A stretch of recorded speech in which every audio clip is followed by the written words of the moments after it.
All right, everybody, welcome back to the channel. If you're new here, hey, how you doing? It's your girl Cleopatra. But if you're returning, y'all already know what it is. Much love on this side. In today's video, I wanted to talk about the things I wish I knew before getting into real estate. There's a lot of things that I was unaware of before I started real estate, and I feel like shouldn't nobody kind of have to go through that. Yes, I did my research. Yes, I did my due diligence and everything I was supposed to do, but it was some things that I feel like I really wouldn't have known unless I knew somebody who was else in it. And then again, things change over the years, so it's not how it was 10 years ago, 5 years ago. So sometimes that could be a little tricky, but yeah, there was a lot of things that I feel like you don't know until you really get into the nitty gritty of it. And here it is. One of the things that I wish I would have known before getting into real estate is how expensive it was going to be. Now, I knew that it would cost something. I knew that it just wasn't free because, of course, you got to market. You got to do all of these different things in regards to prospecting and so forth. However, I didn't know before you're even signed on to a brokerage, right?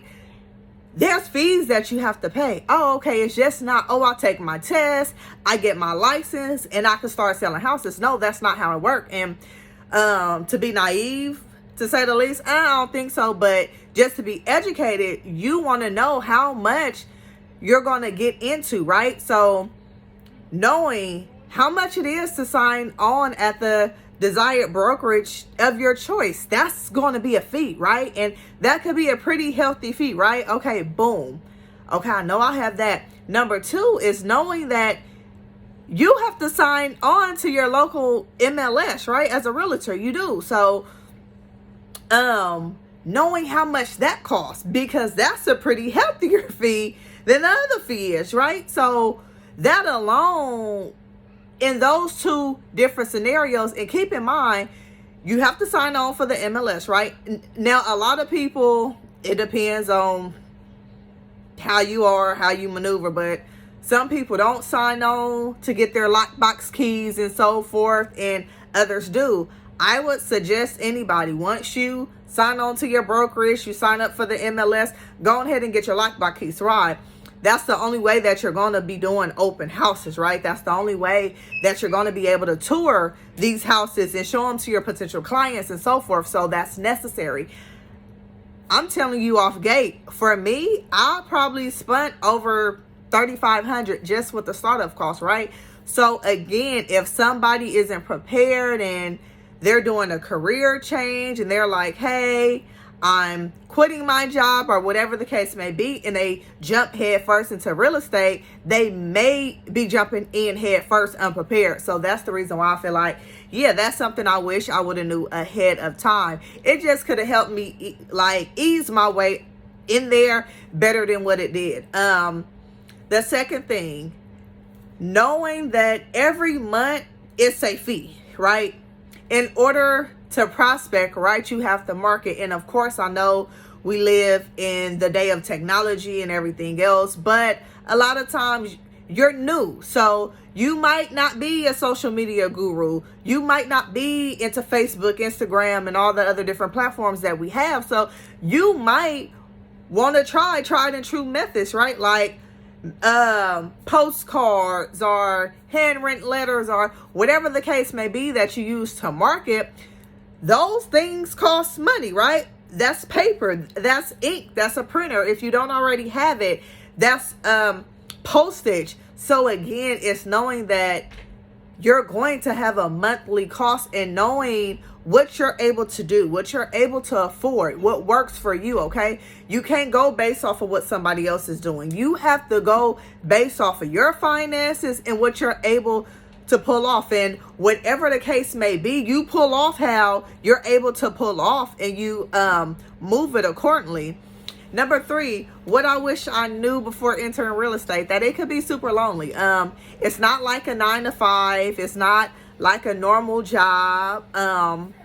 Yes, you have associates. Yes, you have other people who work in a brokerage as you, but a lot of times you're doing it solo bolo. So kind of knowing that you're going into this by yourself. And I mean, the thing that I can speak on for me personally is that when you have a brokerage that have other individuals, other realtors in it that support you, and they're all about pushing your business as well and being an encouragement and help, that makes the process that much more smoother and that much more easier for a new realtor coming on board. Okay.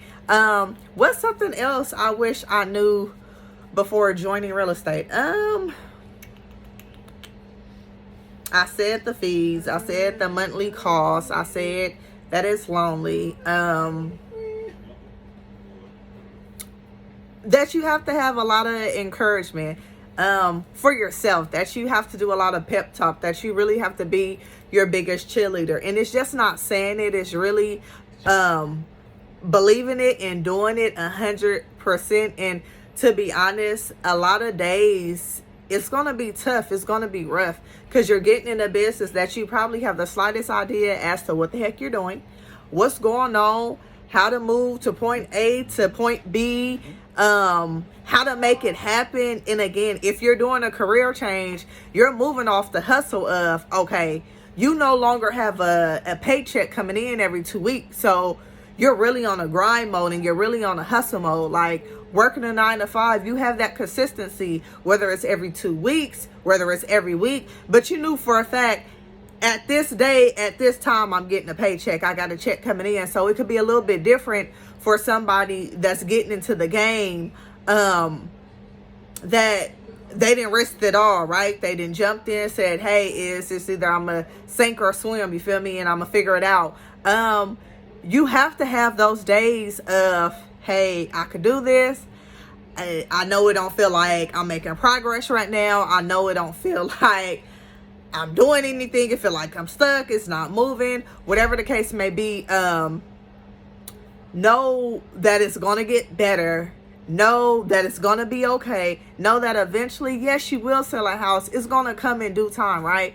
But to really realize that you have to have dedication in this and you have to have motivation. You really have to figure out what is your why. Why are you doing what you're doing, right? Because when it gets tough and the going gets rough, that's what you have to fall back on is, why am I doing this? Why did I make this commitment? So that's something that I wish I would have knew ahead of time.